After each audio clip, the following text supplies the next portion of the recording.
आता आपण पुढच्या मुद्द्यांकडे जाणार आहोत. आणि मित्रांनो, पुढचा जो काही मुद्दा आहे त्याचं नाव आहे टाइप्स ऑफ एम्प्लॉयमेंट. आतापर्यंत आपण काय बघितलं? टाइप्स ऑफ अनएम्प्लॉयमेंट, म्हणजे भारतामध्ये बेरोजगारीचे कोणकोणते प्रकार आहेत ते आपण आतापर्यंत समजून घेतले.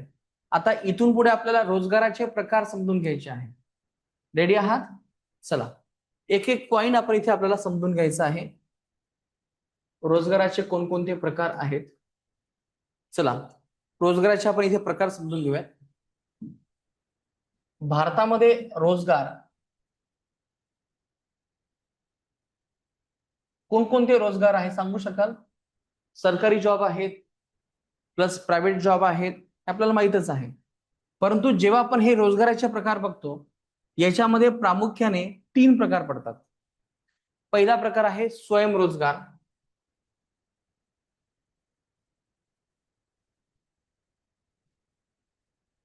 स्वयंरोजगार. दुसरा प्रकार आहे मजुरी. आणि तिसरा आहे या ठिकाणी इथे पगारदार. चला, हे 3 प्रकार आहेत का सांगा रोजगाराचे? तर आहेत. मग आता माझा प्रश्न हा आहे की भारतामध्ये सर्वात जास्त रोजगार हा कोणता असेल? चला विचार करा आणि सांगा. यस, मजुरी. ओके, मजुरी. आणखी? म्हणजे तुम्हाला काय वाटतं की भारतामध्ये सर्वात जास्त लोक कुठे काम करतात? पगारावरती काम करतात, मजुरीवरती काम करतात, की स्वयंरोजगारावरती काम करतात? सगळ्यांना स्वयंरोजगार हा शब्द माहित आहे. एखाद्या व्यक्तीने स्वतःची दुकान टाकली आणि स्वतः तो तिथे काम करतो, त्याला म्हणतो स्वयंरोजगार. भाजीपाला विक्रेता, स्वतःहून त्याचा गाडा आहे, स्वतः तो विकतो आणि स्वतः पैसे कमवतो, तो आहे स्वयंरोजगार. मग आता मला सांगा की यापैकी सर्वात जास्त प्रमाण हे कोणाचं असेल? स्वयंरोजगार. नक्की? यस. तर तुमचा अंदाज अतिशय बरोबर आहे की संपूर्ण भारतामध्ये आपण जर हे ऍव्हरेज जर काढलं तर सर्वात जास्त स्वयंरोजगार हा नंबर 1 वरती येतो. पण मला सांगा की हे स्वयंरोजगार नंबर 1 वरतीच का आहे? रिझन काय आहे? कारण की आपल्या देशामध्ये बहुतांश लोकसंख्या कोणती आहे? जेव्हा मित्रांनो आपण जेव्हा उदाहरण घेतो, तर भारतामध्ये मला सांगा ग्रामीण भारतामध्ये कोणत्या प्रकारची लोकसंख्या आहे? तर ग्रामीण भारतामध्ये जी लोकसंख्या आहे त्याचं प्रमाण किती % आहे? जे ग्रामीण भारतामध्ये राहते त्याचं प्रमाण आहे 68%. आणि आपण जर शहरी भारतामध्ये आपण जर हे प्रमाण जर बघितलं तर शहरामध्ये राहणारी लोकसंख्या ही जवळपास 32% आहे. Yes or no? मग आता मला सांगा ग्रामीण भारतामध्ये सर्वाधिक लोक काम कुठे करतात? शेतात काम करतात. आणि जेव्हा एखादा शेतकरी स्वतःच्या शेतात काम करतो, ते काम कोणत्या प्रकारचं असेल? मजुरी असेल, स्वयंरोजगार असेल, की पगारदार असेल? व्हेरी गुड, स्वयंरोजगार. म्हणजे आपल्या देशामध्ये बहुतांश लोक हे शेतीमध्ये काम करत आहेत. याचा अर्थ हा होतो की आपल्या देशामध्ये सर्वाधिक लोक हे कोणते असतील? नेहमी स्वयंरोजगार. यानुसार हे उत्तर आपलं बरोबर आहे. पण लक्षात घ्या, आता हे झालं तुमचं संपूर्ण भारताबद्दल. पण जर समजा मी तुम्हाला म्हटलं की आता हे भारताबद्दल नाहीये, तर हे मला सांगा आता ग्रामीण भारताबद्दल काय आहे? ग्रामीण भारतामध्ये सर्वात जास्त प्रमाण हे कशाचं असेल यापैकी? यस, नक्की ग्रामीण भारतामध्ये मजुरी असेल. मला सांगा जर शेतकरी जर जास्त असतील तर एक्झॅक्टली स्वयंरोजगार सुद्धा जास्तच असेल ना. म्हणजे भारताचं जे चित्र आहे ते ग्रामीण भागाचं चित्र आहे. म्हणजे इथे सुद्धा हा सिक्वेन्स मित्रांनो असाच असेल. ग्रामीण भारतामध्ये सुद्धा स्वयंरोजगार हा नंबर 1 वरती आहे. नंबर 2 वरती आपलं इथे मजुरी आहे. आणि नंबर 3 वरती आपला काय आहे? ते पगारदार आहे. सारखंच असेल. आता इथे आपल्या लक्षात घ्यायचंय की मग शहरी भारतामध्ये काय आहे? शहरी भारतामध्ये जर बघितलं तर सर्वात जास्त रोजगार हा कोणत्या प्रकारचा असेल? यस, नक्की? चला सर, कोणता रोजगार जास्त असेल शहरी भारतामध्ये? पगारदार.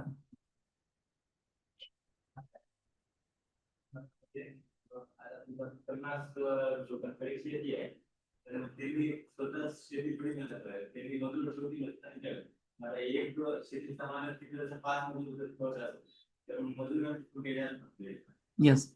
आता लक्षात घ्या, आपल्या देशामध्ये शेतकरी आणि मजूरचा जर आपण विचार केला तर तुम्हाला मी बेसिकली हे सांगू शकतो की भारतामध्ये जवळपास 85% जे काही शेती आहे तर ती सीमांत शेतकरी यांची आहे. सीमांत शेतकरी म्हणजे माहित आहे काय अर्थ आहे? याला इंग्लिशमध्ये आपण मार्जिनल फार्मर असं म्हणतो. सीमांत शेतकरी म्हणजे असे फार्मर की ज्यांच्याकडे 2 हेक्टर पेक्षा जमीन कमी आहे. 2 हेक्टर या शब्दाचा अर्थ काय होतो? 5 एकर पेक्षा कमी. 1 हेक्टर कधी 2 हेक्टर. मग आता लक्षात घ्या, आपल्या देशामध्ये जे काही जमीन आहे त्याचं तुकडीकरण खूप जास्त झालेलं आहे. मोठे शेतकरी खूपच क्वचित आहेत, 10 ते 5% आहे. आणि ज्या ज्या लोकांची शेती कमी आहे ते लोक त्यांच्या शेतामध्ये स्वतः काम करतात. मजूर आहे, पण लक्षात घ्या ते लोक आणखी दुसऱ्या शेतात कामाला जातात. यानुसार आपण जर स्टॅटिस्टिक्स बघितलं तर स्वयंरोजगार जास्त आहे. समजलं? कारण की आपल्या देशामध्ये कमी शेतकरी नाहीये, जास्त शेतकरी असून ते दुसऱ्याच्या शेतात कामाला जातात. म्हणजे जे मजूर आहे ते शेतकरी बी नाहीत, जे शेतकरी आहे ते मजूर सुद्धा आहे. हे लक्षात ठेव. आता याच्यानंतर मला सांगा, शहरामध्ये सर्वात जास्त रोजगार हा कुठे असेल? तुम्हाला मे बी असं वाटत असेल की पगारदार, पण तुमचं उत्तर इथे चुकलेलं आहे. तर याचं सर्वात जास्त उत्तर आहे स्वयंरोजगार.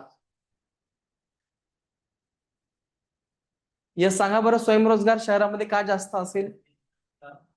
कारण की धंदा उद्योग जास्त आहेत ना. आता बघा, तुम्ही जर खाली गेलात तर 150-200 लोक तुम्हाला या गल्लीत दिसतील.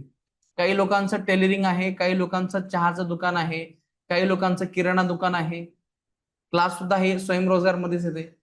म्हणजे शहरी भारतामध्ये स्वयंरोजगार जास्त आहे आणि जे लोक कंपनीत काम करतात ते लोक कमी आहेत, म्हणजे कम्पेअर केलं तर. तर लक्षात घ्या, स्वयंरोजगार हा नंबर 1 वरती येतो शहरी भारतामध्ये. आणि नंबर 2 प्रकार कोणता असेल? पगारदार. आणि नंबर लास्टला आहे आपल्या इथे मजुरी. तर लक्षात घ्या, ग्रामीण आणि इकडे भारत सारखंच आहे, फक्त शहरी भारतामध्ये हा थोडासा बदल आपल्याला जाणवतो. तर मित्रांनो, हा झालं की रोजगार एकदा कसा आहे, ज्याच्यानुसार आपण हे रोजगाराचे प्रकार बघितले. आता आपल्याला पुढे लक्षात घ्यायचंय की एक्झॅक्टली रोजगार कुठे आहे. तर यानुसार याचे प्रामुख्याने 2 प्रकार पडतात. एक आहे संघटित रोजगार आणि दुसरा जो काही प्रकार आहे याचं नाव आहे असंघटित रोजगार. संघटित आणि असंघटित रोजगार म्हणजे काय? इंग्लिशमध्ये आपण याला इथे ऑर्गनाइज सेक्टर आणि दुसरा शब्द आहे इथे अनऑर्गनाइज सेक्टर. आता लक्षात घ्या, या सगळ्यांचा अर्थ काय होतो हे तुम्हाला मी इथे सांगतो. ऑर्गनाइज आणि अनऑर्गनाइज सेक्टर म्हणजे काय. त्याच्या आधी मित्रांनो, तुम्हाला यामध्ये तुम्हाला एक शब्द आधी समजून घ्यावा लागेल. या शब्दाचं नाव आहे सोशल सिक्युरिटी. सोशल सिक्युरिटी यालाच आपण इथे सामाजिक सुरक्षा असं म्हणतो.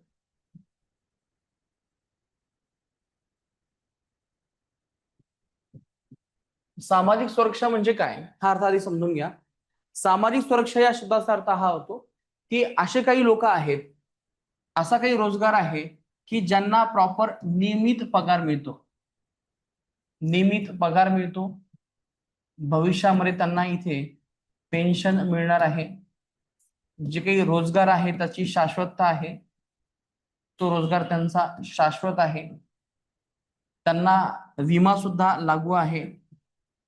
एवढंच नाही तर त्यांचा भविष्यात पीएफ सुद्धा कटतो किंवा त्यांना पीएफ सुद्धा मिळणार आहे.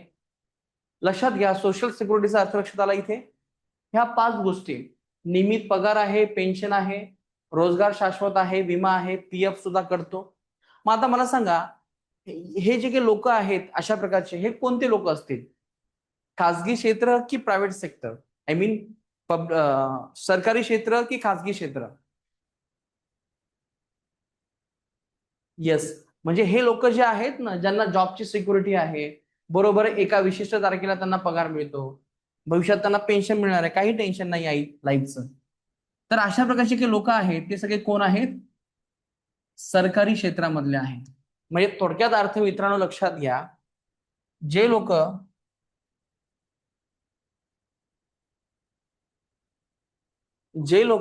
ज्या लोकांना सामाजिक सुरक्षा प्राप्त असते, ज्या लोकांना इथे सामाजिक सुरक्षा मिळते या लोकांना म्हणायचं आपण इथे संघटित क्षेत्र.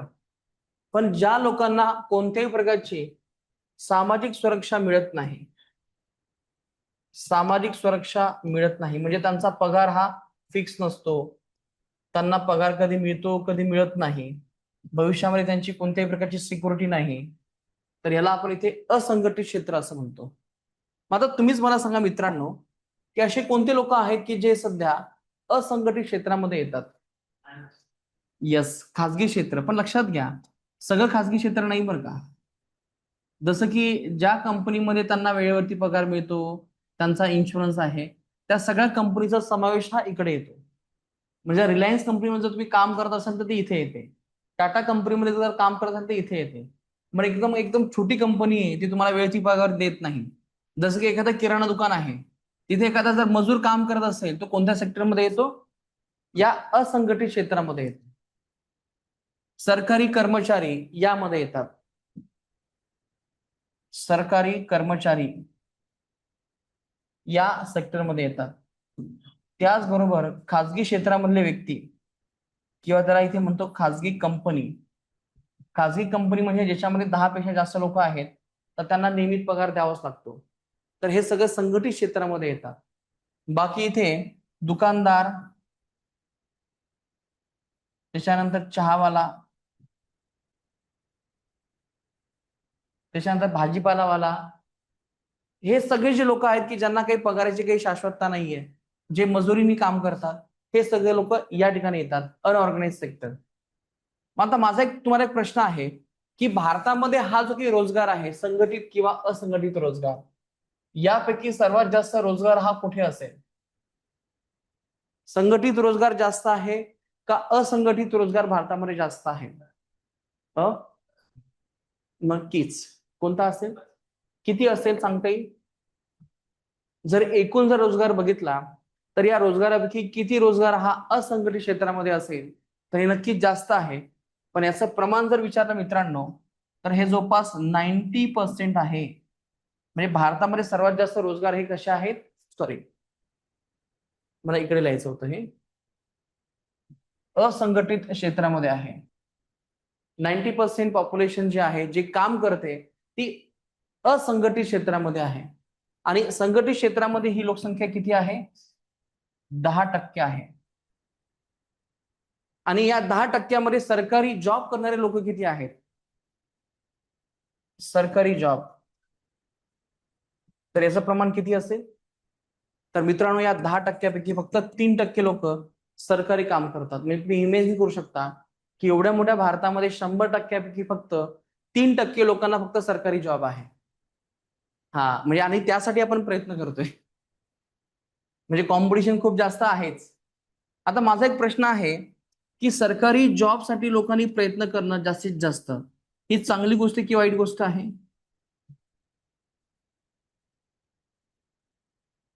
येस, चांगली आहे. कशी चांगली आहे सांगा?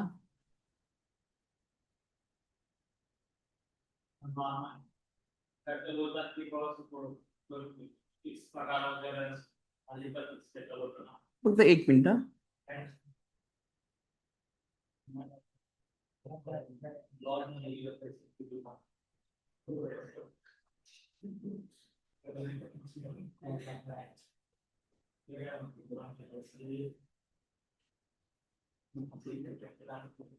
Yes, please continue.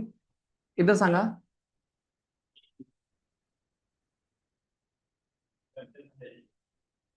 मी जर गावाकडून आलेलो आहे, तसं आमच्याकडे शेती कमी आहे, आम्ही व्यवसाय वगैरे टाकू शकत नाही, पैसा कमी आहे, आणि गव्हर्नमेंट जॉब आहे, पैसा वगैरे फिक्स आहे. येस, बरोबर. हो, म्हणजे बघा, खूप सोपं आहे की सगळ्यांना इथे सरकारी जॉब हवाय. सरकारी जॉब साठी आपण प्रयत्न करतो कारण की आपली ऑलरेडी दळभद्री स्थिती आहे. मान्य करायला हवं. म्हणजे मी पण काही वेगळा नाही, मी त्याच कॅटेगरीमध्ये आहे की आपल्या सगळ्यांना सरकारी जॉब हवाय. कारण की एकदा सरकारी जॉब जर मिळाला तर आपण वेल सेटल होतो, आपलं लवकर लग्न होते. मुळात आज सगळे काही आज सरकारच्या मागे का लागलेत? कारण की सगळ्यांना माहिती आहे की 10 एकर जमीन असली तरी लग्न होत नाही, आणि मुलीच्या बापाला सुद्धा फक्त सरकारी मुलगाच हवाय. का बरं? कारण की आता सगळ्यांना कळायला लागलं की प्रायव्हेट जॉबचं काही खरं नाही. पण जर लोकांना जर असं जर वाटत असेल तर ही गोष्ट चुकीची आहे. का चुकीची ते तुम्हाला मी सांगतो. लक्षात घ्या मित्रांनो, आपल्या देशामध्ये जर एखादा अतिशय हुशार व्यक्ती असेल, जर रँक होल्डर असेल 10वी मध्ये 12वी मध्ये, त्याचं स्वप्न काय असतं? IAS बनणं, IPS बनणं, डॉक्टर बनणे, इंजिनियर बनणं हे स्वप्न असते. परंतु आपण जर हा जर प्रश्न त्या अमेरिकेमध्ये किंवा मोठमोठ्या देशामध्ये जर हा प्रश्न जर विचारला की तुम्हाला काय बनायला आवडेल, तर त्या मुलांचं स्वप्न कधीही सरकारी नोकर नसते किंवा डॉक्टर इंजिनियर सुद्धा नसते. त्यांचं स्वप्न काय असते की मुझे बडा होके एंटरप्रिनियर बनना आहे, म्हणजे मला मोठं होऊन उद्योग करायचा आहे, पैसा कमवायचा आहे. हे तिकडचं स्वप्न आहे त्या मुलांचं. आणि आपल्या देशामध्ये काय आहे? सरकारी नोकर. मला सांगा मित्रांनो, तुम्ही तुमच्या लाईफमध्ये सर्वात जास्त स्कोप कुठे असणार आहे पैसे कमवण्याचा? सरकारी नोकरीमध्ये का प्रायव्हेट नोकरीमध्ये? प्रायव्हेटमध्ये किंवा तुमच्या स्वतःच्या बिझनेसमध्ये स्कोप जास्त आहे ना. जर आपल्याला जर वाटत असेल की मला सरकारी जॉब घ्यायचा आहे, याचा अर्थ हा होतो की आपल्या शिक्षण व्यवस्थेने आपल्यामध्ये तो कॉन्फिडन्स बिल्टअप केला नाहीये की मी स्वतःहून रोजगार कमवू शकतो आणि इतरांना सुद्धा रोजगार देऊ शकतो. आणि आपल्या भारतीय समाजामध्ये सुद्धा उद्योग, बिझनेस याच्याबद्दल खूपच नकारात्मक भावना आहे. पण जर तुम्हाला जर बघितलं असेल, आज अल्टिमेट संपूर्ण जग किंवा भारत किंवा भारतातील समाज किंवा महाराष्ट्रातील समाज हा सर्वात जास्त कशाला महत्व देतो? पैशालाच महत्व देतो ना. ज्या व्यक्तीकडे पैसा आहे तो त्याच्या मुलीचं लग्न, मुलाचं लग्न खूप चांगलं करू शकतो. पण तो सरकारी अधिकारी काय तसं लग्न करू शकतो का? मर्सिडीज जर घ्यायची असेल तर सरकारी जॉबमुळे ते शक्य आहे का? तर कधीच नाहीये. म्हणजे एका ठिकाणी आपण पैसा पैसा असं बोंबलतो आणि दुसऱ्या ठिकाणी काय करतो, आपल्याला सरकारी नोकरी, सरकारी नोकरी असं म्हणतो. म्हणजे मित्रांनो, ही समाजाची असली द्विधा स्थिती आहे. म्हणजे प्रत्येकालाच वाटतं की माझ्या मुलाकडे, माझ्या जवयाकडे चांगला पैसा असावा. नाही, गावाकडे हेच चालू आहे. लक्षात ठेवा, तुमची लग्न होणार नाही जोपर्यंत तुमच्याकडे सरकारी नोकरी नसेल तोपर्यंत. पैशाला व्हॅल्यू नाहीये. पण हा समाजाचा जो काही माइंडसेट आहे तो चुकीचा झालेला आहे, लक्षात ठेवा. कारण की आपल्या समाजामध्ये आपण बिझनेसला जर व्हॅल्यू देत नसेल तर तो समाज कधी पुढे जाणारच नाहीये. आणि लक्षात घ्या, अमेरिकेसारख्या देशामध्ये जे लोक मूर्ख असतात किंवा डोक्याने कमी असतात ते लोक तिकडे प्रशासकीय अधिकारी होतात. अमेरिकेमध्ये हा ट्रेंड आहे. ज्याला काही करता येत नाही त्यांनी सरकारी अधिकारी व्हावं, हा अमेरिकेमध्ये असणारा ट्रेंड आहे. आणि आपल्या भारतामध्ये उलट आहे. जो सर्वात हुशार आहे तो त्यांनी सरकारी अधिकारी बनावं. आणि तो सरकारमध्ये काय जाऊन काय करतो, परत त्या सिस्टीममध्ये जाऊन त्याचा दिमाग खराब करतो. हा, जे IIT वाले लोक आहेत ते नंतर सोडून देतात. त्यांना वाटतं की याच्यात काहीच नाहीये, सरकारमध्ये काम करायला स्कोप नाहीये. म्हणजे यस, खूप प्रेशर असते. आणि लक्षात ठेवा मित्रांनो, लाईफचे हे वेगवेगळे डायमेन्शन्स आहेत. काही लोकांना प्रायव्हेट नोकरी चांगली वाटते, काही लोकांना खासगी नोकरी चांगली वाटते. पण वास्तविकता एक गोष्ट नेहमी लक्षात ठेवा की आपली लायकी नाहीये तेवढा बिझनेस करण्याची किंवा तेवढं काम करण्याची. म्हणून आपण आपल्या लाईफमध्ये एकदम सेफ मार्ग स्वीकारतो. आणि हा आपला दोष नाहीये. हा दोष कोणाचा आहे? शिक्षण व्यवस्थेचा. कारण की शिक्षणाचा अर्थ तोच आहे ना की ज्याने तो प्राशन केलं तो गुरगुरतो. पण आपलं शिक्षण कसं आहे? आपण भाषण केलं की आपण काय फक्त गुलामी गुलामी गुलामी, सरकारी नोकरी सरकारी नोकरी. आणि आपल्या या शिक्षण व्यवस्थेचा हेतू एकच आहे. ते काय आहे? गुलाम तयार करणे, सरकारी नोकर तयार करणे.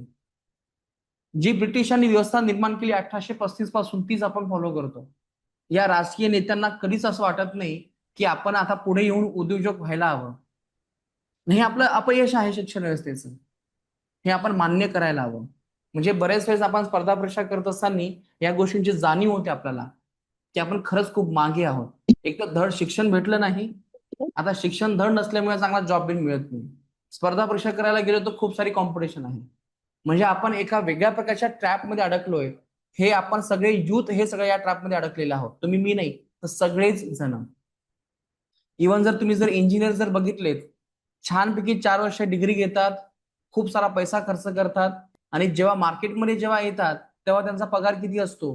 12,000 14,000. म्हणजे त्यांनी जे काही 7-8 लाख रुपये जे लावलेले असतात ते वसूल बिन होत नाही. मी असे कितीतरी उदाहरण बघतो. मग तेच इंजिनियर काय करतात? स्पर्धा परीक्षेची तयारी करतात. हा, त्यामुळे तर येस, पण यांच्याकडे जॉब आहे सर, तेही परीक्षा देतात की आपण मोठा अधिकारी व्हावं. नाही, पण ते का करतात? कारण की त्या जॉबमध्ये ते समाधानी नाहीत ना, कारण की तिथे चांगला पगार नाही त्यांना. हा, इंजिनिअरिंग वाल्यांना पण मला सांगा, इंजिनियर असून त्याला जर 12-15 हजाराचा पगार मिळत असेल, तो त्याच्यावरती कधी समाधानी नाहीये का? केलेच पगार. हो, पण ते कसं आहे माहितीये का, पण त्यासाठी मग तुम्हाला तेवढी तुमची क्षमता लागेल ना. लक्षात घ्या, ज्या लोकांची क्षमता नसते तेच असे काही शॉर्टकट शोधतात. हे मान्य करायला हवं आपण. आणि आपल्या समाजाला सगळ्या गोष्टी एकदम शॉर्टकट हव्यात, कारण की आपली तेवढी क्षमताच नाही निर्माण करण्याची. आणि हा आपला लॅकुना जो आहे समाजाचा असेल किंवा एखाद्या तरुणाचा असेल किंवा आपल्या सगळ्यांचा असेल, हे सगळं अपयश आपल्या शिक्षण व्यवस्थेचं आहे. जर समजा तुम्ही याला 15 वर्ष जर देत असाल या एज्युकेशन सिस्टीमला, मग त्याचं काम नाही का की तुम्हाला तुमच्या मनासारखा जॉब देणे? लक्षात घ्या, जर एखादा जर अडाणी व्यक्ती असेल, त्यालाही तेवढाच पगार मिळतो, 12 ते 14 हजार. आणि एखादा शिकलेला व्यक्ती, त्याला सुद्धा तेवढाच पगार मिळतो. मग या शिक्षणाचा फायदा काय आहे? काहीच नाही, फक्त डिग्री आहे आपल्याकडे, स्किल अजिबात नाहीये. आणि इव्हन आपल्याकडे आपण असं तयार झालेलं आहोत की मुळात आपल्याला शिकण्याची पण इच्छा नाही तयार केली. आपल्याला फक्त टाइमपास करायचा असतो, रील्स बघायची असते, स्वतःवरती कधीही काम करायचं नसते. अशा प्रकारची शिक्षण व्यवस्था आपल्याकडे निर्माण केलेली आहे. आणि म्हणूनच लक्षात घ्या, भारतामध्ये जे काही अनऑर्गनाइज सेक्टर आहे याचं प्रमाण जास्त आहे, 90%. आणि जर एखाद्या व्यक्तीने चांगली कंपनी टाकली आणि 100 लोकांना काम दिलं, तर ऑटोमॅटिक हा रोजगार कुठे कन्वर्ट होतो? याच्यामध्ये. हा प्रपोर्शन वाढवणं आपल्या देशात गरजेचं आहे. आपण म्हणतो ना, आपण मागे आहोत, आपण एवढं मोठी प्रगती केली नाही, तसं कारण हेच आहे की हे सेक्टर आपलं कमी आहे. हे वाढवा म्हणजे हे वाढवा असं नाही म्हणत आहे मी. जे काही खासगी कंपन्या आहेत त्याचं सेक्टर चांगलं वाढवा, जेणेकरून आपल्या देशातील तरुणांना चांगला रोजगार मिळेल. तर हे आपल्या देशामध्ये असणारी ही रियालिटी आहे की जी आपण इथे मान्य करणं गरजेचं आहे. समजलं सगळ्यांना? सामाजिक सुरक्षा ज्यांना प्राप्त होते त्यांना म्हणतो आपण इथे ऑर्गनाइज सेक्टर. ज्यांना ही सामाजिक सुरक्षा प्राप्त होत नाही त्याला म्हणतो आपण या ठिकाणी इथे अनऑर्गनाइज सेक्टर. क्लिअर झालं इथपर्यंत? येस. आता मित्रांनो, हे सगळे फॅक्ट्स आपण इथे जे आहेत ते आपण आता क्लिअर केलेले आहेत. रोजगाराचे प्रकार सुद्धा आपण या ठिकाणी इथे डिस्कस केलेले आहेत. आता आपण पुढच्या टॉपिककडे जाणार आहोत. त्याचं नाव आहे मनरेगा आणि दुसरा शब्द आहे VB रामजी, जी सध्या नरेंद्र मोदी यांनी ही योजना सुरू केलेली आहे.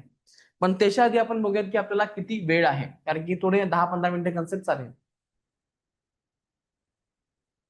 येस.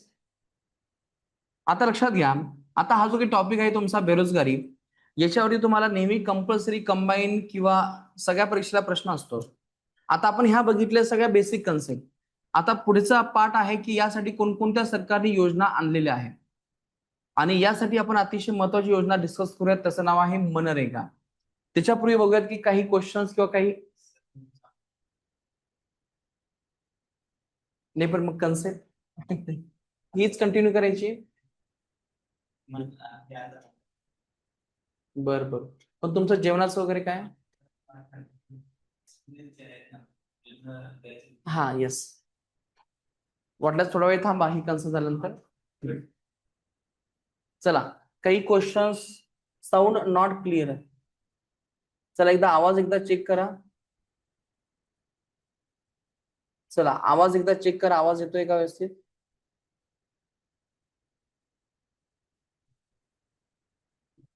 एकदा आवाज चेक करा. एकदा आवाज व्यवस्थित येतो का एकदा बघा. Hello hello, mike check. Clear आहे आवाज? ज्या लोकांना आवाज व्यवस्थित येत नाही तेव्हा त्यांनी त्यांचा नेटवर्क एकदा रिफ्रेश करा, मी तुम्हाला आवाज व्यवस्थित येईल. चला, एक तुम्हाला आणखीन एक कन्सेप्ट सांगतो. गिग वर्कर्स एक नवीन कन्सेप्ट आहे जे आपल्या परीक्षेला येऊ शकते. गिग वर्कर्स म्हणजे काय? हा शब्द तुम्ही बरेच वेळेस ऐकला असेल मे बी. बरेच वेळेस तुम्ही असे काही लोक बघितले असताल, डिलिव्हरी बॉय असेल किंवा त्याला आपण फ्रीलान्सर असं म्हणतो. आता गिग वर्कर्स या शब्दाचा अर्थ लक्षात घ्या की असे लोक की जे बांधेल नाहीये कामाला, ते त्यांच्या वेळेनुसार आणि कामानुसार काम करतात. जसं की तुम्हाला माहित असेल की डिलिव्हरी बॉय काय करतात? एक ऑर्डर असते, तेवढी ती प्लेस करतात आणि त्यांचा तो रोल खतम होतो. नंतर पुढची ऑर्डर. तर त्यांना जर घरी जायचं असेल तर त्यांचा लॉग इन ऑफ करतात आणि घरी जातात. तर हे झाले आपले गिग वर्कर्स. गिग वर्करचा आणखीन एक अर्थ आहे फ्रीलान्सर. फ्रीलान्सर म्हणजे काय? जसं की माझं काम, मी शिक्षक आहे, पण मी कोणत्याही एका विशिष्ट इन्स्टिट्यूटमध्ये नाहीये. मी त्या इन्स्टिट्यूटमध्ये जातो, लेक्चर घेतो, विषय संपवतो आणि माझं बाकीचा मार्ग मोकळा. मी माझ्या पद्धतीने माझा वेळ हे करू शकतो. म्हणजे असे काही लोक, फ्रीलान्सर म्हणजे असे लोक जे प्रामुख्याने कोणत्याही कंपनी बरोबर किंवा कोणत्याही संस्थेबरोबर किंवा विशिष्ट कामासाठी ते बांधील नसतात, म्हणजे वेळेसाठी बांधील नसतात. म्हणजे महिना ते महिना काम करायचं असं नाही. काही लोक असे असतात की 9 वाजता 6 वाजेपर्यंत त्यांना सलग काम करावं लागतं. नंतर महिन्याच्या शेवटी त्यांना काम मिळतं, म्हणजे पगार मिळतो. पण फ्रीलान्सर म्हणजे काय? की जे असे कोणत्याही प्रकारचे कामाला बांधील नसतात, वेळेला बांधील नसतात, जेवढं त्यांचं काम आहे तेवढं करतात आणि डीएन होतात. तर लक्षात घ्या, आपल्या देशामध्ये या लोकांना आपण इथे फ्रीलान्सर असं म्हणतो. आणि जे फ्रीलान्सर आहे त्यालाच काय म्हणायचं आपण इथे? Gig workers. मग आता मला एक सांगा मित्रांनो, जे काही गिग वर्कर्स आहेत यांना आपण इथे कोणत्या सेक्टरमध्ये टाकू शकतो? ऑर्गनाइज सेक्टर और अनऑर्गनाइज सेक्टर? Unorganise sector. कारण की त्यांना पगार काही फिक्स मिळेलच ही काही गॅरंटी नाहीये, नेहमी काम मिळेलच ही सुद्धा याची गॅरंटी नाहीये. म्हणजे गिग वर्कर्स हे कशामध्ये येतात? अनऑर्गनाइज सेक्टरमध्ये येतात. यांच्या समस्या ह्या खूप जास्त आहेत. बरेच वेळेस कंपनी सुद्धा यांचं खूप मोठं एक्सप्लॉयटेशन करून घेतात. यांना 14-14, 12-12 तास यांच्याकडून काम करून घेतात. यांना कोणत्याही प्रकारची कामाची सुरक्षा नाहीये. याच्यासाठी आपल्या देशामध्ये एक सरकार आहे, या सरकारचं नाव आहे राजस्थान. लक्षात घ्या, हे सरकार आहे राजस्थान. तर या राजस्थान सरकारने या गिग वर्कर्ससाठी देशातील पहिला कायदा बनवलेला आहे. भारतामध्ये गिग कामगारांसाठी कायदा करणारे पहिले राज्य म्हणजे आहे राजस्थान. याच्यावरती तुम्हाला जसा आहे तसा प्रश्न इथे विचारला जातो. आता लक्षात घ्या, आणखीन एक दुसरा एक शब्द आहे, त्याचं नाव आहे ऑरेंज इकॉनॉमी. ऑरेंज इकॉनॉमी म्हणजे काय मित्रांनो? ऑरेंज इकॉनॉमी या शब्दाचा अर्थ हा होतो की जी इकॉनॉमी प्रामुख्याने काहीतरी क्रिएटिव्हिटी अवलंबून आहे. आता क्रिएटिव्हिटी म्हणजे काय? जसं की तुम्हाला रील स्टार माहित आहे. रील स्टार वेगळ्या प्रकारचे विषय बनवतात आणि त्याच्यावरती व्हिडिओ बनवतात. त्यांना युट्यूब मधून, इंस्टाग्राम मधून, सगळ्यामधून त्यांना पैसे मिळतात. आणि हे सगळं त्यांना पैसे कशावरती मिळतात? त्यांच्या क्रिएटिव्हिटीवरती. ते लोकांचं मनोरंजन करतात. म्हणजे मित्रांनो, जेव्हा एखाद्या मनोरंजनाच्या माध्यमातून, क्रिएटिव्हिटीच्या माध्यमातून जेव्हा तुम्हाला जो काही पैसा मिळतो, त्याच पैशाला म्हणायचं आपण इथे ऑरेंज इकॉनॉमी. ऑरेंज इकॉनॉमी म्हणजे काय? सर्जनशील कला, संस्कृती, मीडिया, मनोरंजन, नवकल्पना याच्यावरती आधारित जेव्हा तुम्हाला पैसा मिळतो, ज्याला आपण इथे ऑरेंज इकॉनॉमी असं म्हणतो. म्हणजे युट्यूबच्या माध्यमातून मिळालेला पैसा हा कोणता पैसा आहे? Orange economy. रीलच्या माध्यमातून मिळालेला पैसा कोणता आहे? Orange economy. बॉलिवूड किंवा हॉलिवूड इंडस्ट्रीमध्ये असलेला पैसा कोणता आहे? Orange economy. आता क्लासमध्ये जे तुम्हाला मी सांगतोय हा कोणता पैसा आहे? ऑरेंज इकॉनॉमी आहे का? नाही. कारण की आपण युट्यूबवरून कुठे पैसा कमवतोय? हे लेक्चरवरून कमवतोय ना. पण जर समजा हेच लेक्चर आपण जर युट्यूबला टाकलं आणि तिथून समजा आपल्याला $3-4 मिळालेत, तर त्या पैशाला म्हणायचं आपण इथे ऑरेंज इकॉनॉमी. ऑरेंज इकॉनॉमी म्हणजे काय? थोडक्यात जे काही क्रिएटिव्हिटी आहे, ऑनलाईन आहे, याच्या माध्यमातून जो काही पैसा आपण कमवतो त्याला आपण इथे ऑरेंज इकॉनॉमी असं म्हणतो. मग याच्यामध्ये वेगळ्या प्रकारचे प्रकार आहेत. परफॉर्मिंग आर्ट्स, चित्रपट, मीडिया, मनोरंजन, साहित्य, प्रकाशन, हस्तकला, डान्स, रील्स, या सगळ्या गोष्टी ह्या तुमच्या ऑरेंज इकॉनॉमीमध्ये येतात. आणि हे सगळं मी तुम्हाला का सांगतोय? कारण की मागच्या मीटिंगमध्ये म्हणजे 2025च्या व्हीओएस मीटिंगमध्ये नरेंद्र मोदी यांनी या ऑरेंज इकॉनॉमीचा स्कोप सांगितला होता. ज्या आपल्या देशाची ऑरेंज इकॉनॉमी आहे ती भविष्यामध्ये आणखीनच डबलनं तिबलनं वाढू शकते. मग आता मला सांगा मित्रांनो, ही जी काही ऑरेंज इकॉनॉमी आहे ती देशासाठी चांगली का वाईट आहे? जे रील स्टार आहेत ते खूप मोठा पैसा कमवतात, काहीतरी फालतू डान्स करतायत किंवा काहीतरी फालतू बोलतायत, त्याच्यावरती ते पैसा कमवतात, ही चांगली गोष्ट की वाईट गोष्ट आहे? आता तुम्हाला हे ठरवायचं. मी तुम्हाला हे का सांगतोय? कारण की तुम्ही बऱ्याच वेळेस जेव्हा रील्स वगैरे बघता तेव्हा असं वाटतं की किती फालतूगिरी आहे, पण तरी सुद्धा तुम्ही ते बघत असता आणि तुम्ही बघता म्हणूनच ते कंटेंट क्रिएट करतात. म्हणजे कोणताही युट्यूबर किंवा कोणताही रील स्टार याचा उद्देश हाच असतो की क्या चलता है, जो चलता है वही बिकता है और जो बिकता है वही हमें करना है. अशा प्रकारचा एक ट्रेंड तयार झालेला आहे. अश्लील गाणे तयार करणे, अश्लील हावभाव तयार करणे, अश्लील बोलणे, शिव्या देणे, ह्या गोष्टी समाजाला आवडायला लागल्यात. म्हणून तशा प्रकारच्या रील्स, तशा प्रकारचे व्हिडिओज तयार व्हायला लागले. म्हणजे याला काय म्हणायचं मित्रांनो, थोडक्यात आपल्या समाजाचं असलेलं अधपतन. हे नक्कीच जसे याचे तोटे आहेत तसे फायदे सुद्धा आहेत. खूप चांगले लोक आहेत की जे खूप चांगला कंटेंट बनवत आहेत. मग आता मला सांगा, तुम्हाला काय करायचंय? लाईफमध्ये फालतू बनायचं आहे का लाईफमध्ये स्वतःला ट्रान्सफॉर्म करायचं आहे? ज्या लोकांना पुढे जायचंय त्या लोकांनी काय करायचंय? अशा प्रकारचे युट्यूब चॅनल्स फॉलो करायचे नाही. लगेच त्याच्यावरती जाऊन त्याला नॉट इंटरेस्टेड करायचं, म्हणजे ते तुम्हाला युट्यूब चॅनल परत दिसणार नाही.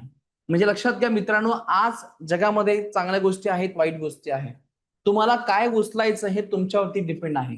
आणि जो काही युट्यूब आहे तो सुद्धा तुम्हाला तशा प्रकारचं अनालिटिक्स किंवा आपण त्याला इथे म्हणतो त्याचं एक अल्गोरिदम असतो त्या युट्यूब चॅनलचा, तो तुम्हाला बरोबर त्या दृष्टिकोनातून दाखवतो.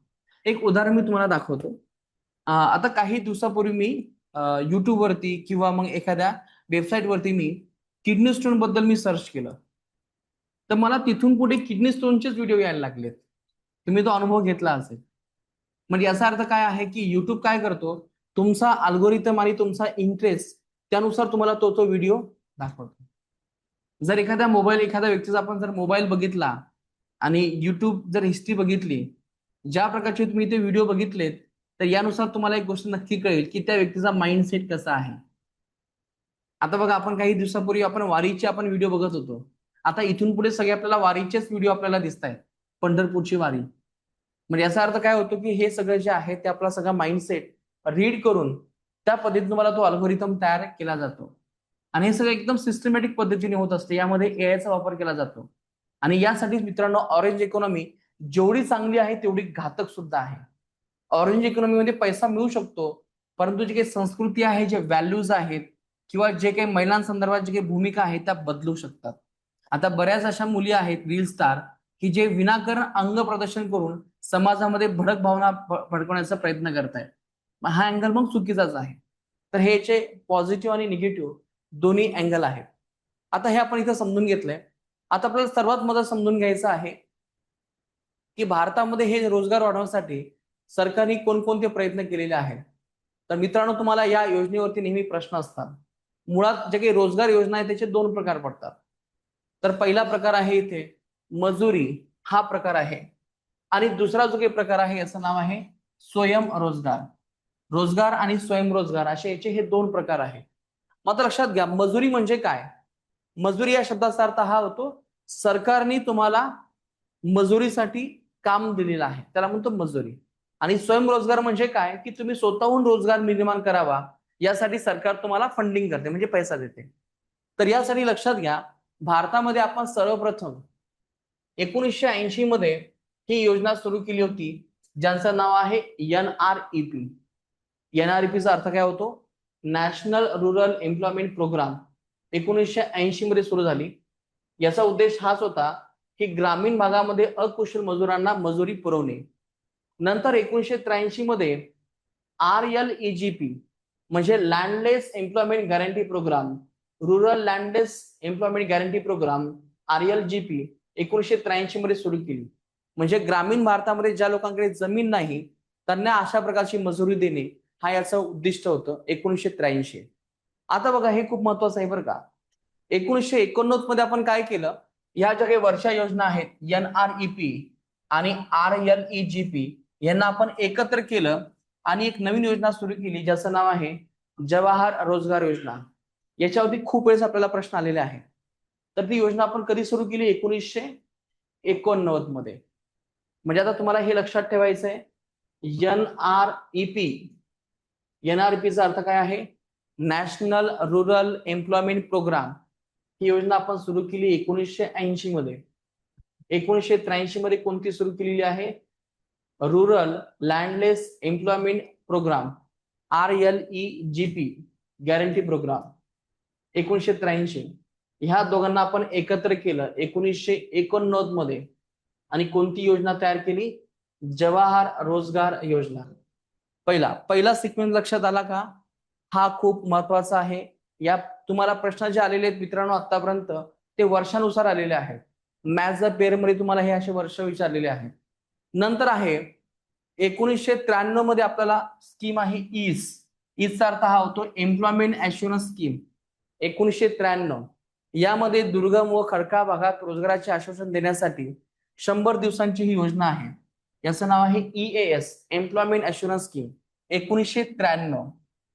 त्याच्यानंतर ग्रामीण भागामध्ये पायाभूत सुविधा देण्यासाठी 1999 मध्ये आपण एक योजना आणली ज्याचं नाव आहे जवाहर ग्राम समृद्धी योजना.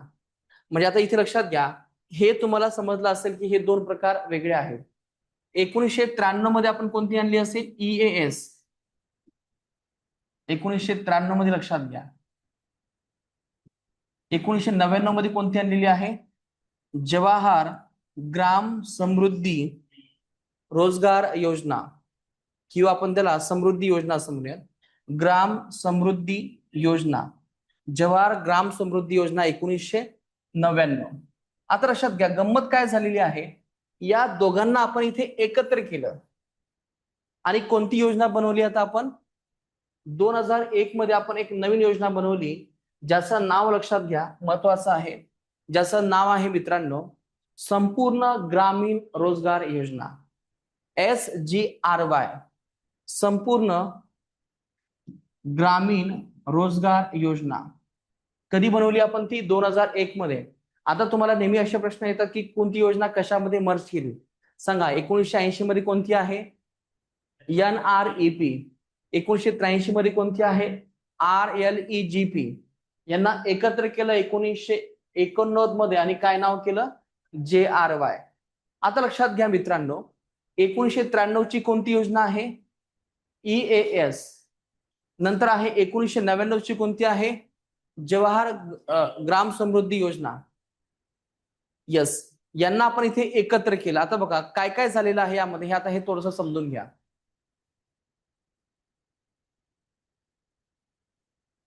एक मिनिट आता याला आपण थोडंसं मॉडिफाय करूयात. बघा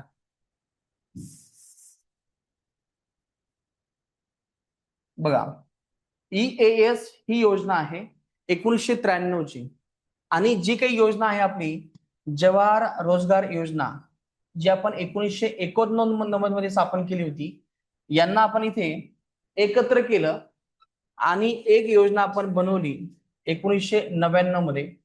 याचं नाव आहे जवाहर ग्राम समृद्धी योजना. बस थोडंसंच राहिलं आता हा फॅक्ट. 1989 मध्ये आपण जे काही JRY आणि 1993 मध्ये आपण जी बनवली त्याला आपण 1999 मध्ये एकत्र केलं ज्याचं नाव आहे जवाहर ग्राम समृद्धी योजना. जवाहर ग्राम समृद्धी योजना आपण इथे एकत्र केली. त्याच्यानंतर लक्षात घ्या मित्रांनो परत याच्यामध्ये EAS आणि JSY यांना आपण इथे एकत्र केलं आणि कोणती योजना बनवली आपण संपूर्ण ग्रामीण रोजगार योजना. त्याच्यानंतर 2004 मध्ये सरकारने फूड फॉर वर्क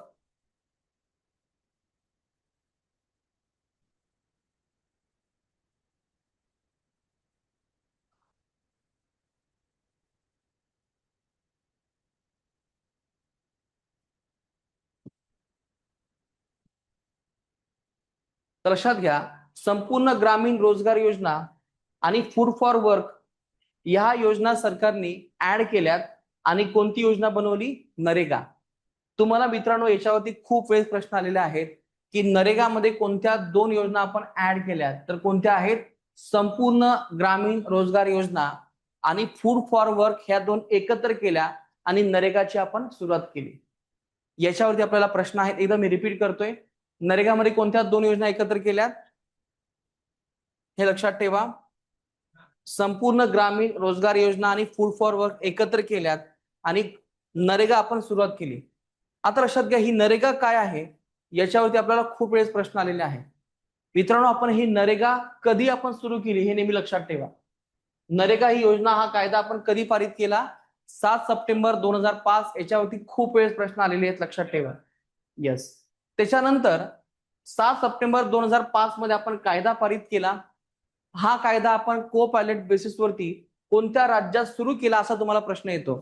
तर राज्य कोणतं आहे आपलं इथे राजस्थान. राजस्थानमध्ये ही सुरुवात कधी केली असेल? 2 ऑक्टोबर 2006 मध्ये आपण हे सुरू केलं. आता लक्षात घ्या मित्रांनो, हे 2 ऑक्टोबर 2006 मध्ये आपण सुरू केलं राजस्थानच्या 200 जिल्ह्यामध्ये. पण नंतर लक्षात आलं की हा प्रोग्राम आता आपला सक्सेस झालेला आहे. तर हा प्रयोग आपण संपूर्ण भारतामध्ये आपण कधी सुरू केला? तर याचं उत्तर लक्षात घ्या. तर ते आहे 2 एप्रिल 2008 मध्ये हा संपूर्ण भारतामध्ये आपण लागू केला. परंतु तुम्हाला माहित असायला हवं मित्रांनो, की हा संपूर्ण भारतात आपण लागू भली केला, पण याचं जे काही नामांतरण आहे ते बरोबर आपण पुढच्या वर्षी आपण चेंज केलं. बघा, हे 2 एप्रिल आहे, इथे 2 ऑक्टोबर. नरेगाचं रूपांतर आपण कधी केलं? MG नरेगा. तुम्हाला याच्यावरती खूप वेळेस प्रश्न आलेला आहे की हा कायदा कधी पारित केला?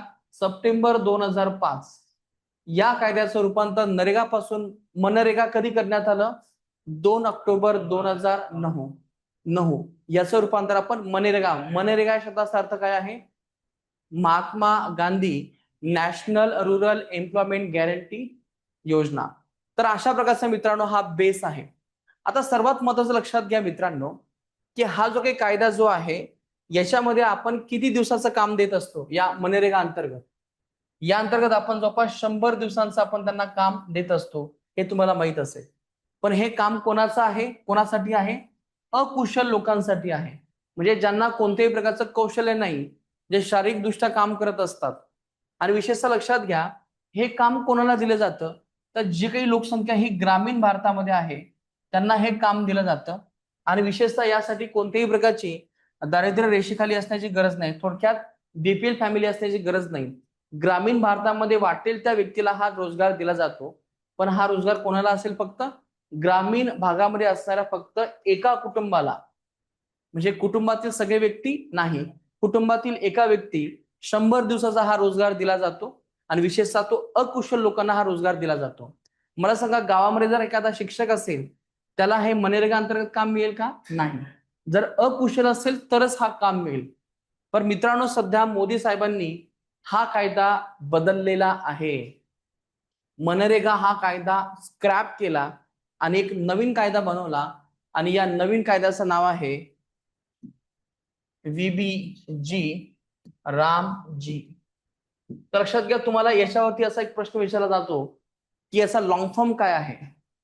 तर याचा लॉंग फॉर्म असा आहे, विकसित भारत गॅरंटी रुरल आजीविका मिशन ग्रामीण. तर हा शब्द लक्षात ठेवा.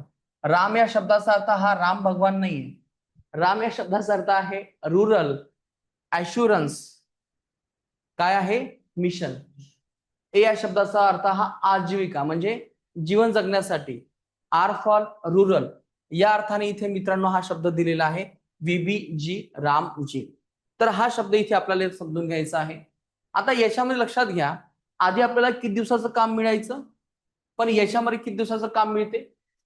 125 दिवसाचं काम मिळते. मग आता माझा तुम्हाला एक प्रश्न आहे, चांगलं केलं की वाईट केलं साहेबांनी? चांगलं केलं नक्कीच. 100 पासून 125 म्हणजे चांगलंच काम केलं. Very good. आता मला सांगा, आतापर्यंत जे काही नरेगा आहे याच्यामध्ये संपूर्ण काम देण्याची जबाबदारी कोणाची असती? केंद्र सरकारची. म्हणजे फंडिंग कोण करायचं? 100% केंद्र सरकार. पण आता इथून पुढे हे फंडिंग कोण करेल?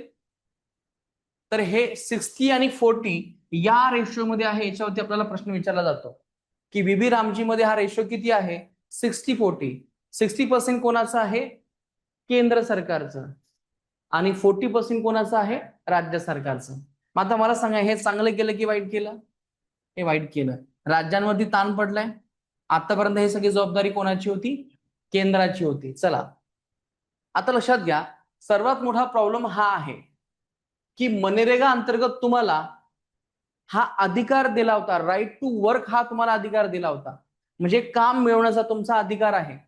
परंतु या साहेबांनी किंवा आपले मोदी साहेबांनी या कायद्यामध्ये राईट टू वर्क हे काढून घेतलं. साहेबांनी सांगितले की जोपर्यंत काम आहे तोपर्यंतच तुम्हाला काम मिळेल. पैसा संपला, बसा बोंबलं. Are you getting my point? म्हणजे ज्याला वाटेल त्याला काम देणं हे मनरेगाचं काम होतं. पण याच्यामध्ये सांगितलं की आमच्याकडे समजा 1,000 रुपये जर असतील तर 1,000 जेवढं काम द्यायचं आम्ही तेवढं देणार, बाकीचे मग बसा बोंबलं. बाकीच्या लोकांना आम्ही काम देणं हे आमचं काम नाही. पण याच्यामध्ये असं नव्हतं. मागेल त्याला काम हा नारा या मनरेगाचा होता. याच्यामध्ये असं अजिबातच नाहीये. आणि एक शोकांतिकाची बाब ही आहे की आता बीबी रामजी मध्ये आता हळूहळू सरकार काय करत चाललंय, त्याचा फंडिंग जे आहे, जो खर्च आहे, आता तो कमी कमी करत चाललाय. मग ही चांगली गोष्ट की वाईट गोष्ट आहे? वाईट गोष्ट आहे. म्हणजे सरकारला फक्त काय करायचं आहे की हळूहळू ही बीबी रामजी ही जी काही योजना आहे ती बंद करायची. पण ठीक आहे, ते काही असू द्या, आपल्याला हे पाठ करायचंय. आपल्या परीक्षेला याच्यावरती 101% प्रश्न असेल. याच्यावरती प्रश्न आहे म्हणजे आहे, लक्षात ठेवा. फक्त साहेबांनी काय केलं की जे काही आतापर्यंत जे पेमेंट डिले व्हायचं, याला थोडंसं यांनी आणखीन आधुनिक स्वरूपामध्ये केलं. बरेच वेळ काय व्हायचं की जे काही म्हणजे लोक असायचे ते घरी बसलेले असायचे, पण घरी बसून ते हे मनरेगाचं पेमेंट घ्यायचं. पण आता साहेबांनी काय केलं, जिओ मॅपिंग केलं. समजा तुम्ही जर त्या कामाच्या ठिकाणी असेल तर तुमची ती प्रेझेंटी घेतली जाते आणि नंतर तुमच्यावरती तो म्हणजे तुमच्या अकाउंटमध्ये पैसा ट्रान्सफर केला जातो. आधी असे खूप सारे लोक होते, गावातल्या अर्ध्या लोकांनाही मनरेगा मिळायचं पण काम काही होतच नसायचं. म्हणजे थोडक्यात काय, या योजनेमध्ये खूप सारा भ्रष्टाचार होता, जो साहेबांनी इथे हा कमी करण्याचा प्रयत्न केला. आधी कसं असायचं की ग्रामपंचायतींना हा अधिकार देण्यात आला होता, आता ग्रामपंचायत अधिकार यांनी कमी केला. थोडक्यात काय तर या कायद्यामध्ये असे खूप सारे उलटसुलट बदल केलेत की ज्यामुळे खऱ्या अर्थाने या कायद्याचा फायदा न होता हळूहळू तोटा होईल आणि एक देव असे येईल की ही योजना बंद केला जाईल. पण ते आपल्याला महत्वाची नाही, आपल्याला फक्त ही योजना पाठ करायचंय, हेच आपलं इथे कर्तव्य आहे. समजला हा? येस. आता मित्रांनो, आणखीन एक समजून घ्यायचं आपल्याला, या बीबी रामजीच्या व्यतिरिक्त सरकारने आणखीन एक योजना सुरू केलेली आहे, ज्याचं नाव आहे, शेवटचा टप्पा आहे आपला आता, याचं नाव आहे एम्प्लॉयमेंट लिंक इन्सेंटिव्ह. आता एम्प्लॉयमेंट लिंक इन्सेंटिव्ह म्हणजे काय, तर हे थोडंसं लक्षात ठेवायच्यावरती प्रश्न आहे आपल्याला. लक्षात घ्या मित्रांनो, जे लोक जॉब मिळवतील त्यांना सरकार प्रत्येक महिन्याला किंवा महिन्याला म्हणल्यापेक्षा मी म्हणेल की एका वर्षामध्ये त्यांना सरकार किती पगार देईल, तर ते आहे 15,000. लक्षात ठेवा. समजा एक तुम्हाला मी एक उदाहरण देतो. तुमचं नाव काय आहे? मोहन. समजा मोहननी एखादा जॉब पकडला आणि त्याला तिथे समजा 16,000 पगार आहे, तर अशा वेळेस सरकार असं म्हणेल की 15,000 मी माझ्या खिशातून तुला देतोय. पण हे देत असताना याच्यामध्ये इन्स्टॉलमेंट ठरलेले आहेत.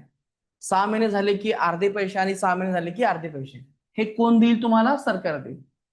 मग आता मला सांगा मित्रांनो, ज्याला ऑलरेडी जॉब मिळालेला आहे, परत त्याला पैसे देण्याची गरज आहे का? पण या स्कीम मध्ये केलेला आहे. आणि या स्कीम मध्ये याचा हेतू हा होता की सरकारला असं दाखवायचं होतं की पुढच्या 2 वर्षामध्ये आम्ही आपल्या देशामध्ये किती रोजगार तयार केलेले आहेत. तर सरकारला सांगायचं होतं की आम्ही 3.5 कोटी रोजगार तयार केलेले आहेत. हे वर्ष लक्षात ठेवा, हे वर्ष खूप महत्वाचं आहे. 1 ऑगस्ट 2025 ते 31 जुलै 2027 या वर्षामध्ये सरकारला 3.5 कोटी रोजगार निर्माण करायचे. आणि हे नवीन रोजगार नसतील बरं का, जे रोजगार आहे त्यालाच फक्त आपण फंडिंग करणार आहोत. यासाठी आपण जवळपास 99,000 कोटी एवढे आपण खर्च करतोय. म्हणजे काय नाही मित्रांनो, या योजनेमध्ये कोणत्याही प्रकारचा फायदा न होता फक्त सरकार या पैशांचं वाटप करणार आहे. ही बाब इथे आपल्याला फक्त इथे लक्षात ठेवायची. जर तुम्हाला जर प्रश्न विचारला की ज्यांनी जॉब घेतलेला आहे त्याला किती रुपये मिळणार आहेत, तर 15,000. आणि ज्यांनी जॉब दिलेला आहे त्याला किती रुपये मिळणार आहे, तर त्याला मिळणार आहे जवळपास 3,000 रुपये. आणि हे 3,000 किती मिळणार आहे? 2 वर्ष. मग आता लक्षात घ्या, जर महिन्याला समजा 3,000 असेल तर 12 महिन्याला किती आहे? 36,000. आणि 2 वर्षाला किती आहे? 72,000. म्हणजे ज्यांनी हा रोजगार दिला त्या एम्प्लॉयरला किंवा त्या उद्योजकाला 36,000 रुपये काही न करता त्याच्या खिशामध्ये येत आहेत. म्हणजे याचा अर्थ काही नाही की मोदी साहेबांनी फक्त पैसा लुटायचं काम केले, की पैसा लुटो, सिर्फ हमें क्या चाहिए, आम्हाला फक्त हे चाहिए की आम्हाला फक्त 3.5 वर्षामध्ये 2 वर्षामध्ये आम्हाला फक्त 3.5 कोटी एवढे रोजगार आम्हाला तुम्हाला दाखवायचे. पण मला सांगा मित्रांनो, खऱ्या अर्थाने हे रोजगार निर्माण झालेले असतील का? नाही. तर या अँगलने हे थोडंसं पाठांतर करून घ्या. एम्प्लॉयमेंट लिंक इन्सेंटिव्ह याच्यावरती आपल्याला प्रश्न असण्याची जरा दाट शक्यता आहे. तर अशा प्रकारच्या आपण इथे महत्वाच्या योजना डिस्कस केल्यात. बेरोजगारी हा टॉपिक आपण डिस्कस केलाय. आता तुम्ही घरी जाऊन काय करा, या टॉपिकवरती जेवढे जेवढे PYQ आले तेवढे सगळे सॉल्व्ह करा. माझी इथे अशी गॅरंटी आहे, विश्वास आहे की या 100% तुम्हाला 70% सगळेच क्वेश्चन्स बरोबर येतील. सुटत नाही तर बरोबर येतील. या दृष्टिकोनातून आपण हा टॉपिक जवळपास या 3 तासामध्ये आपण हा कव्हर केलेला आहे. तर या संदर्भात तुम्हाला काही क्वेश्चन डाऊट असेल तर मला सांगू शकता. बाकीचे काही सेशन्स आहेत ते आपले असेच इथून पुढे कंटिन्यू असतील. चला, काही क्वेश्चन्स किंवा काही डाऊट्स? चला तर आज आपण इथे थांबूयात. धन्यवाद. Thank you so much. येस, हा, माझं नाव आहे, चालू आहे. तर माझं नाव आहे प्रवीण राऊत. माझा बेस सब्जेक्ट जो आहे तो इकॉनॉमी आहे. युपीएससी आणि एमपीएससी ला मी GS3 आणि GS4 मी शिकवतो. तर पुण्यातील मोठमोठ्या नामांकित इन्स्टिट्यूटमध्ये मी फ्रीलान्सर म्हणून मी जात असतो. जसं की आपल्या अकॅडमीमध्ये सुद्धा मी इकॉनॉमी हा विषय घेतो. आणि जेव्हा कधी आपले लेक्चर सुरू होतील तेव्हा आपण आपला इकॉनॉमिक्स हा टॉपिक आपण कंटिन्यू करूयात. तर जे काही तुम्हाला मी आज 20 टॉपिक सांगितलेत यापैकी आपण एक टॉपिक हा जवळपास 70% कव्हर केला, त्याचं नाव आहे बेरोजगारी. अशाच प्रकारचे आपण हे सगळे टॉपिक कव्हर करत असतो आणि सगळे PYQ मी तुमच्याकडून हे सोडून घेत असतो. तर अशा प्रकारचा आपला इथून पुढे सुद्धा हा मार्ग असाच असेल. Yes, thank you so much.